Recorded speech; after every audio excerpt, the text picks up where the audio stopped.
mayam akoise ko aswaida chathobane mana mana thab ama lakpane ba ko ada chechan hoigi mayum manakta oibagi moi tha badang changchaluje cha mom thakna bana chang pane do mayam yengmina sikom video makha introduction na mo ni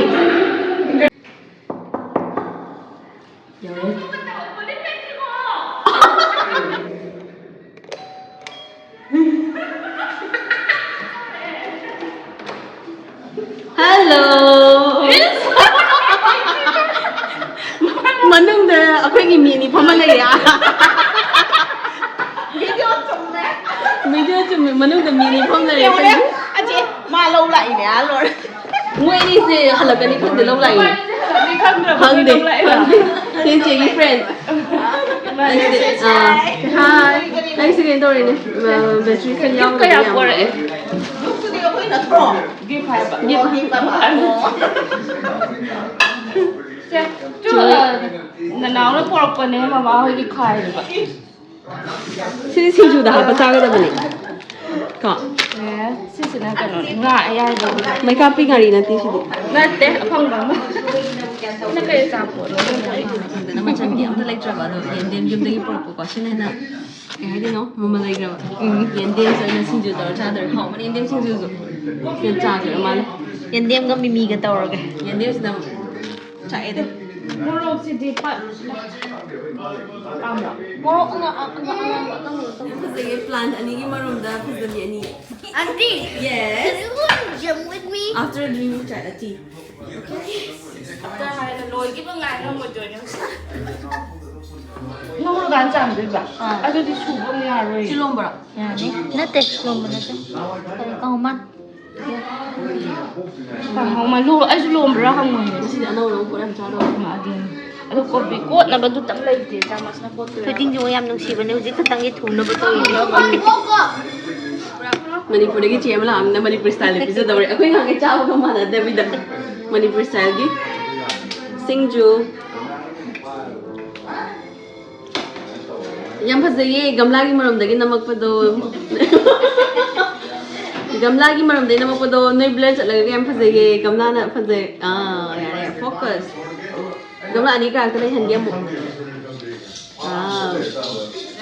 Phajay gamla ani gi maram da na men phajagre.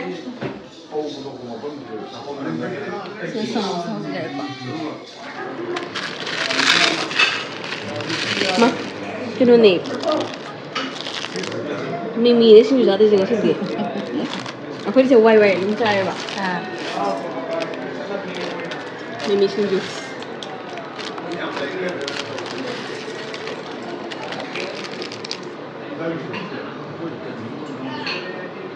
Best one. Manipur gi Mimi xin chú. Mình đi học cho lẽ. Yang pusai umur ngari gitu kan teman. Sure ka hapra. À. Cái moro dum sap đã. Chạy. Họ đi dum sap. Ai mà sao ba mẹ. Mong béo thì chắc chắn đâu mi đó. Ai vậy. Ada ngari cái gì hôm chơi mà là cái gì hôm mua hả? Mua mà phải iron ba. Ai nuôi tin chum mày. Tôi một lần rồi. Giờ em nó xin được. Em tay nhau rồi xin là một cùng pha đây.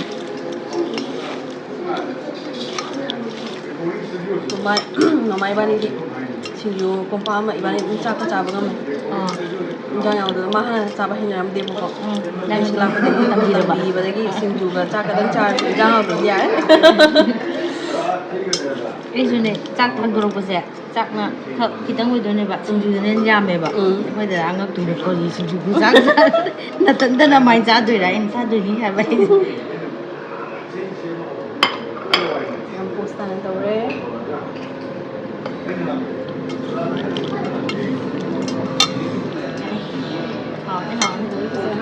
Lemon tea.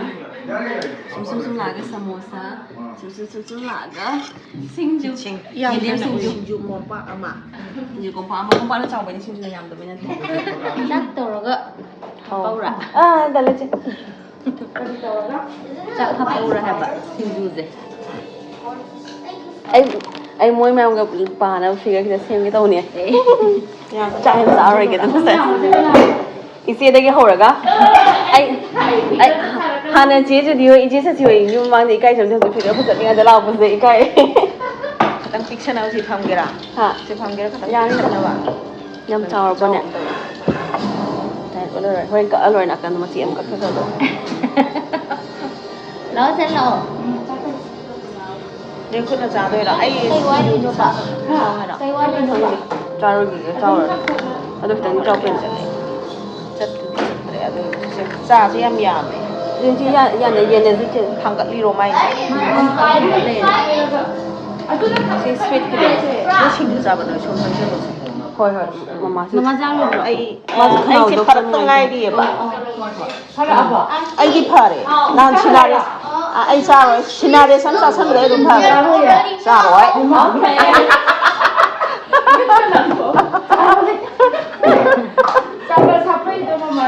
망이는 하필이네 봐 Saling su upay le tik tang khang ge.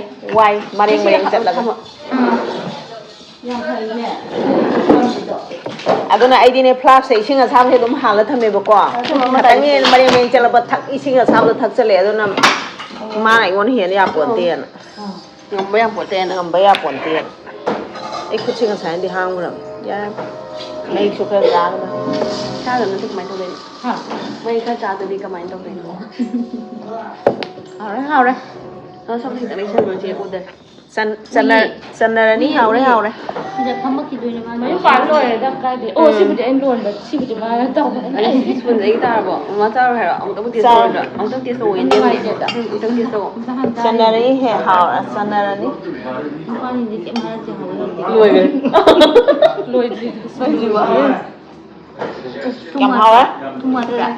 Qua chèm hỏi tôi trồng được có đôi trên thêm rồi. 말이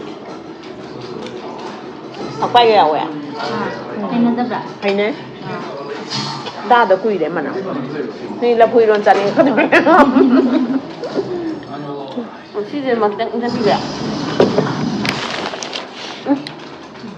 왕 생신 주는 일 있대 ที่คอมันตัวอยู่ในเสีย Sumay na makasal to ko pero ko.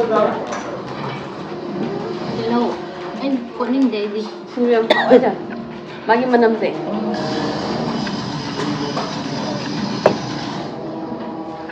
Bitta. Kaya pilay tiyan. 진짜 진거 보고 산적 보나 봐야 봐 yani what happened what happened my name po Murok masay ko na ito ta. Murok na may nalog dare name po don't worry no problem อันนั้นสารสโลนคัวอีก 이출래 예 อย่างนี้ให้เครื่องมาปีเชียวเห็นจ่าละ Kaya na hay tayo. ให้เครื่องมาปีเชียวเห็นจ่าละแกแบบ Kaya na di ngay siya. To asi mo badam. Badam hay. Kari hablo.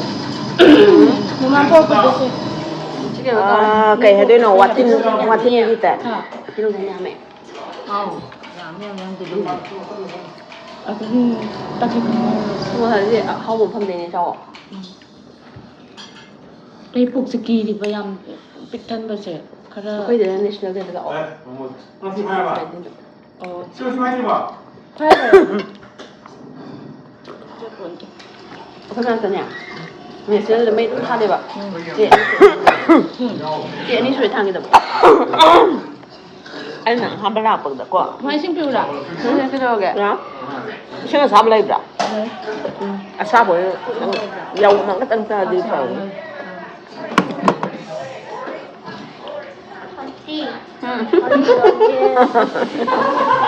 Are you done yet? we'll go for sure after this sure okay Can you bring your tea fast? 사람 투명하도 관사하게. Yung amay siya. Yung kangay ba? Yung tatuin niya na yung mahan ay kibam sila siya mahuro eh. Niya tayo lang daw siya. Baba. 양수빈, 대안.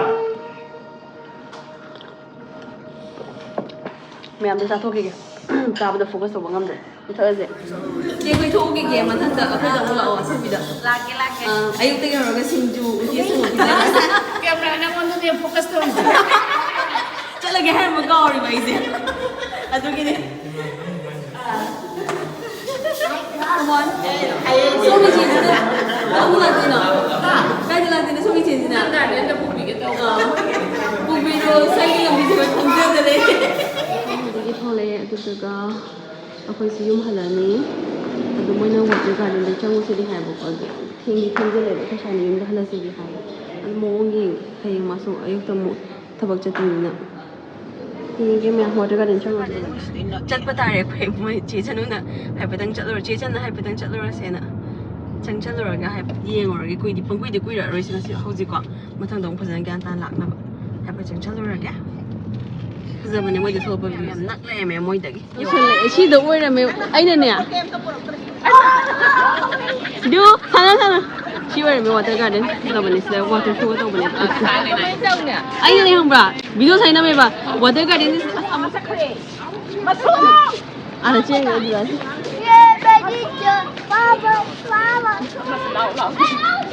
ꯂꯥꯛꯀꯦ ꯆꯠꯂꯣ go ꯌꯥꯔꯦ ꯀꯔꯤ ꯂꯧꯊꯣꯛꯈ꯭ꯔꯒꯦ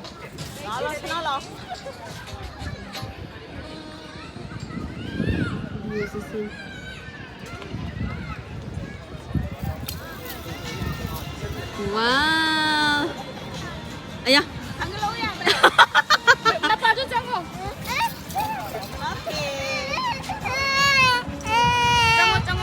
Changro buka changro. Changro.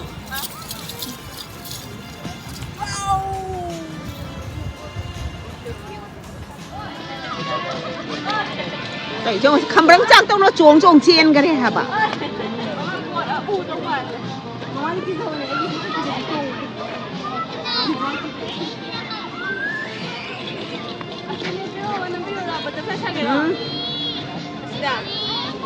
Cái nô. Butterfly saga ng biro. Dạ đấy.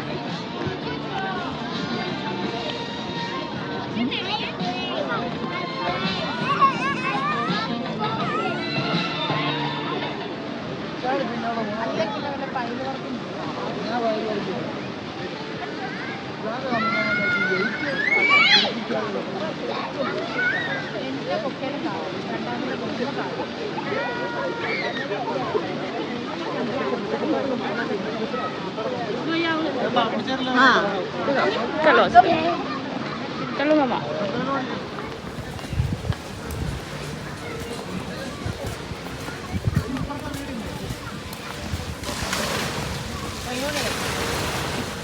Sing Dubai Mall macane. I need water. Ano wala di gari dito I mama. need water. I need water. Hoy taxi. Si mama.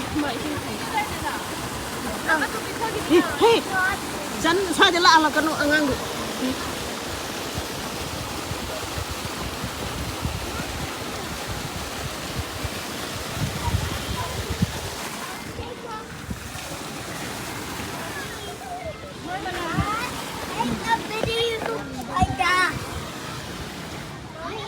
Dubai Mall macam sila. Eh, ay mo na lang.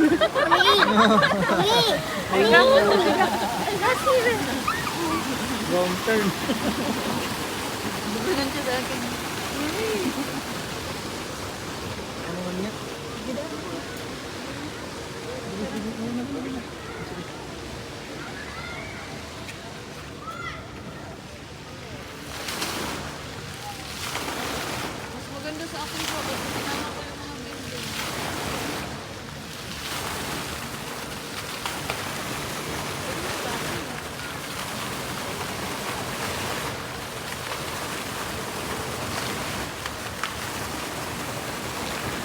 Click lang ng click. Ang dami na kaya, 10 ko din din.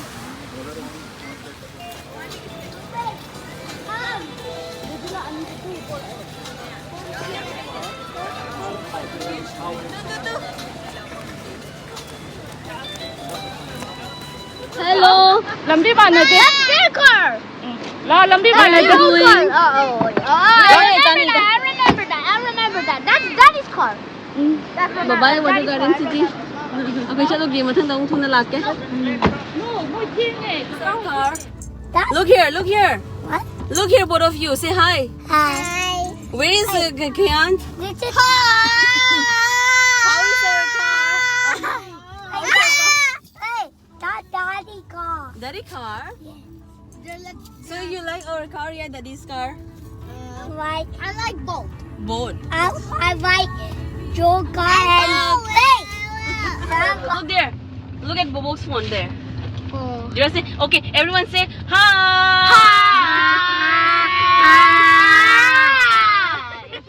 Kainaramdai matam yore Khian se water garden city dagi tholokpada Khian ne Lohan ne Dura ne akoi gari da pulak tunga lakmina basida mayum ma payarokpase che channa Uncle Heng thabak chatpa thengani kumdar o Khian Lohan le horse haba kanda ko Khian sidi akoi ga chatmina ningba akoi yumda lakningba mase adagi Dura ga pullaga sum langbuda nungai bagi gari de kumdaw yada bagi mama na lohobagi matang ne base yam nungai te ko Khian se sawri mama se habdi enjoy tawningba ado khoi unplan oraga lakpani na matam du thingsil abani na yam koina lebi yada bagi lahore che janna angang ani se de nungai te Khian mathang ngana lak ko koi pubige ko khoi sorry for today What happened though? Kamu ni. Kasi tinga dra. Ko na lawr sida. Ma, resta tama magad. Hoy. bye Bye-bye. sorry Sao ran kan na thong ting jalam.